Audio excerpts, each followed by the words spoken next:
Hey, hey everyone, welcome back to Healthy Mind, Healthy Life, the podcast where we dive deep into the stories, journeys, and insights that shape our minds, fuel our lives, and guide our personal growth. I'm your host Avik, and today's episode is going to be nothing sort of inspiring.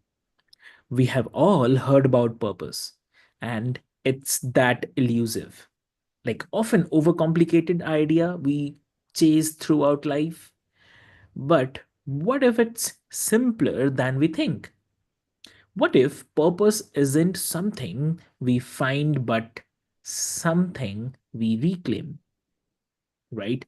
So, joining me today is someone who has spent years helping leaders, organizations, and individuals discover their true purpose and the potential. And I'm honored to welcome Davin Salvagno. So, welcome to the show, Davin. Avik, it's great to be here. Thank you for the invitation. I look forward to diving into purpose with you today. Lovely, lovely. So Devin, like before we start our conversation, I'll quickly love to introduce you to all of our listeners. So, dear listeners, Devin is a best-selling author, speaker, and co-founder of the Purpose Summit. So his books, including Finding Purpose at Work and Thieves of Purpose, have transformed the way uh, people view purpose and their leadership. So, Devin, it's really a pleasure and privilege to have you here today. Thank you so much for joining us today. Welcome to the show. It's a deep honor. Looking forward to our conversation with you and your listeners. Thank you so much again. Lovely, lovely. So, Devin, like you have worked with Fortune 500 leaders and countless organizations, but I want to start at a more personal level. Like, what does purpose mean to you personally? Personally, purpose for me is how we show up. It's our gifts, talents, abilities, skill sets, insights. It's what we have to contribute to whatever moment or whatever room Mm, that we're in to make an impact on the lives of those around us. And it's for me, it's reshaped how I look at all of life because when you look mm, at life through the lens of purpose, you recognize that every moment matters, every interaction matters, every conversation matters. And they're invitations for us to step in to be the full person that we were created to be. yeah, understood, understood. And so like uh how did you discover your own purpose, and was there a kind of defining moment that set you on this path? Yeah, there's a lot of different ways that people go about discovering purpose. There's been no shortage of obviously books Uh, and talks done on the topic. But to take it down to a practical level, mhm, a lot of people will look at something, like a Venn diagram of mm, Ikigai, where they take a look at, what you love and what you get paid to do and what you're great at and what the world needs. And those are ways to go about your purpose. And I've shared that in some of the books that you mentioned. But I mm, heard a quote once that I haven't included in either of my books, but I love this quote so much. I heard it recently, is mhm. that your purpose Yeah. is where your great passion and the world's great pain Mm. meet. Oh. And I thought that that was so powerful because if you think about it, most of us will step into career paths or choose to take on roles or positions Yeah. that we want to make a difference. We want to choose to do something about because of something that happened in our past. So where purpose really starts is actually digging into our past. It's actually looking back and saying, where were some of the big pain points in my Mm, life, in my childhood, what my friend Nick Craig calls crucible moments that shaped how I think, that shaped how I feel? Where is there a deep pain in the world that I want to do something about? And how mm, can I step into that? And then what gifts, talents, abilities, skill sets, resources do I have, or can I learn or acquire to step into that great need? And that practically is where all purpose really does mm, start, is kind of going back and looking in the past and then gleaning from that. What's the difference that I want to make? And how mm. can I do that? And how can I step into that? Understood. Understood. Very true. And like uh, many of us don't recognize that purpose until we have experienced something transformative. So, was your journey filled with trial and error, or did you feel guided toward it naturally? I think along my entire life, I was always guided towards it naturally. For me personally, my faith is a big part of my purpose journey. So I know that over the course of my life, God was constantly guiding me along this path of purpose, but I didn't really discover it until something tragic happened. And it shouldn't take a tragedy for us to discover it. Most people will all of a sudden discover or step into, their purpose, or they'll move from success to significance Mm, often when life suddenly becomes a question mark, because we think that we're always promised tomorrow. We think that there's always another day. We make these grandiose plans for our lives, mm, but then life happens. And when it does, we take a quick look at our mortality. And that's actually why I think purpose has gained in traction is coming out of COVID. mm, Everyone had a real quick look at that more in their at their mortality over the course of 18 months. And so suddenly we started to question, why am I here? What's the difference I'm making? How do I really want to live the rest of my life?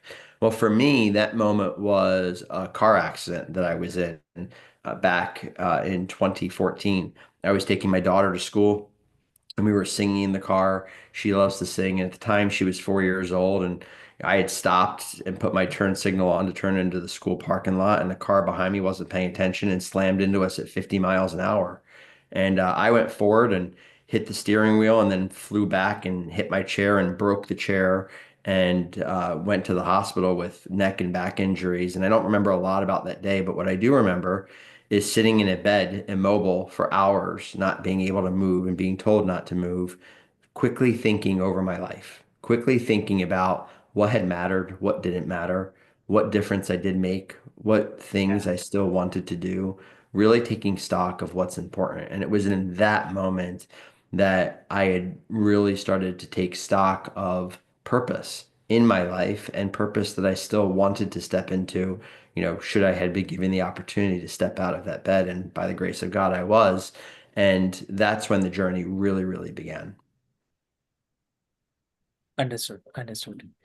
And in your book, Thieves of Purpose, you talk about mindsets that rob people of their purpose. So, which of those mindsets do you think is the most common, and why it's so difficult to overcome? That's really difficult to pick what's the most common, because I think, it was hard enough to pan it down to 12. I had initially there were 15 and I probably could have picked more. But I put it down to 12 so that, in case people want to go through it, over the course of a year and they wanted to study one per month, they could. So I'm not sure there's a prevalent one that is more important than the others. I think they're unique to each and every single person. There's 12 of them that are in there, but I can share on what I feel are probably the most overarching. So they're all interconnected. But I will first say that probably the number one, and it's the last chapter, is unbelief. Most people don't step into the fullness of their purpose and their potential simply for the fact that they don't believe that they can. They don't believe that they're capable. They don't believe that they're worthy. They feel that some people, it's a matter of luck and it's this, it's just, that's how the cards were dealt. But that's not true. If you look at anyone who has achieved anything of success or significance, the number one factor in them achieving that is that they simply believed that they could. So the number one factor that I think that prevents most people is simply believing that you cannot. Now, all of the other different thieves that are in that book are interconnected in ways and reasons why we don't. If you look at chapter one, for example, comparison, we compare ourselves to others and we immediately compare our shortcomings to their strengths. And so then it's not a fair matchup. The reality is that even the most highly decorated, successful people who have done a lot of things in this world, they all have weaknesses just like we do. But we compare our inequities to their accomplishments rather, and that's not an even level playing field. And so then what happens is we paralyze ourselves and then we don't put forth maximum effort to try Mm, because we're not comparing ourselves to who we used to be, or we're not comparing who we are to who we can be and then closing that gap. We're comparing ourselves to others. And so then that diminishes our belief. Another one of my favorite thieves to talk about, and we can certainly go into all 12 of them, but I don't want to be too long-winded in my answer to your question. But the other one is fear. There's a lot of people that struggle with fear, and a sub thief of that is doubt, fear and doubt. Fear is being afraid of what could possibly happen, painting worst case scenarios of failure in your head, all the what ifs that play in your mind that again paralyze you and prevent you from taking action. And then doubt is really another form of unbelief. It's playing the potential best case scenarios, but doubting that they'll actually happen. And so then again, our belief gets diminished, and therefore we don't step forward. So as we walk through the 12 different thieves, there's a lot of interconnection between them. But if you had to ask me what the overarching one is, I would say it's unbelief. And if you would say what are two examples of how that shows up, comparison and fear, like I just talked about, are ways that our belief gets diminished and prevents us from stepping into our purpose and potential. Understood, understood. And also let's talk about the purpose at work, like something you cover extensively in your book, and many people feel disconnected from their jobs. So how do you help someone bridge the gap between a job they do to pay the bills and a purpose-driven career? That's a great question. Recently Gallup does a study every single year about people and Okay. how engaged they are in their work. And this year, engagement has slipped to a 10-year low, which is pretty amazing considering the amount of work globally over the last decade that has been done in trying to drive engagement and getting people to feel more fulfilled in their work and connected to their job and connected to their company. But the reason that it has slipped is because there's a lot of people that are in jobs Mm, that are not aligned with their purpose. They're in mm, jobs because they need to trade time to make money.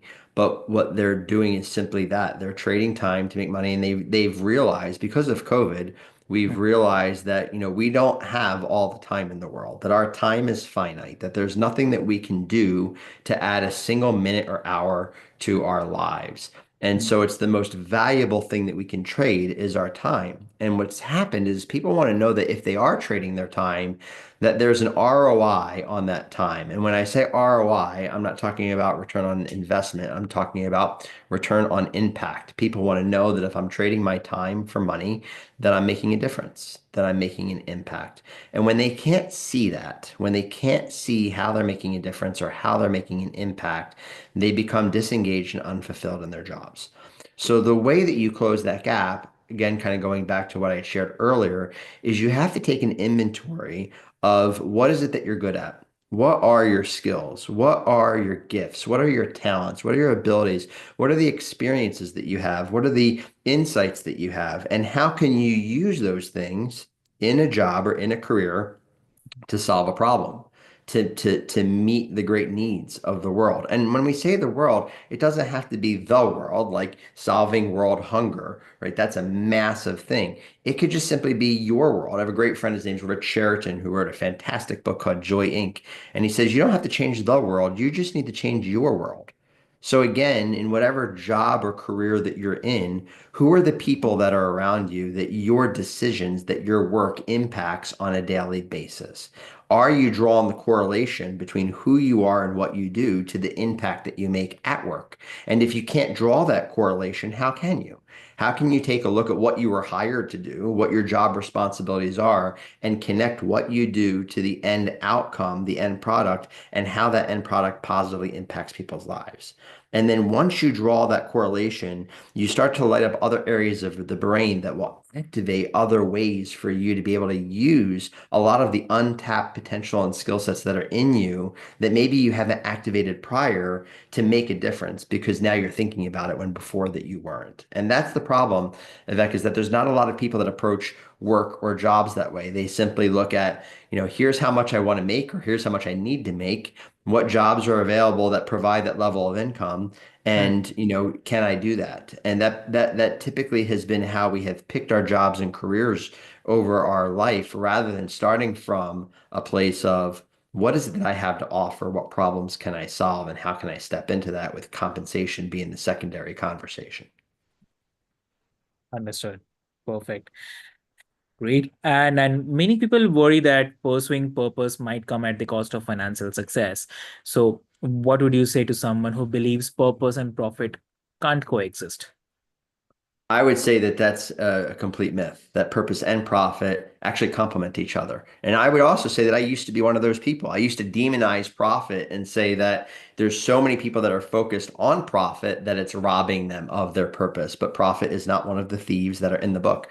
Because at the end of the day, all profit really is a measure of value that we are providing to others. Any company, any business, is the profit is the reward that we get for doing great work. If you open a restaurant and you provide poor food or poor service, you're not going to have very many customers and you're not going to have very much profit. If you open up a restaurant and you provide great food and great service and people delight in their experience, you're going to have more people come and you're going to have a greater profit. And so profit is directly correlated to how well we actually step into and deliver on our purpose. And so that's why it's so essential and fundamental to understand purpose, not from a fluff standpoint, but from a foundational standpoint. Okay, this is the business that I'm in, or this is the business that we opened, or this is the job that I'm in. What is the purpose of that? Meaning, what is the end thing that I'm supposed to deliver? And how well I do that and how often I do that yields greater profit. I would offer if you don't have a clear understanding of purpose and you're not stepping into it fully, then you're minimizing your profit potential. And so they are absolutely linked together. Perfect. Lovely. Great. Devin, this has been such a meaningful conversation, and I know like our listeners will walk away feeling empowered to reflect on their purpose. And to everyone tuning in, if today's discussion has sparked something within you, do not let it fade. Purpose isn't just a kind of concept, it's a daily practice.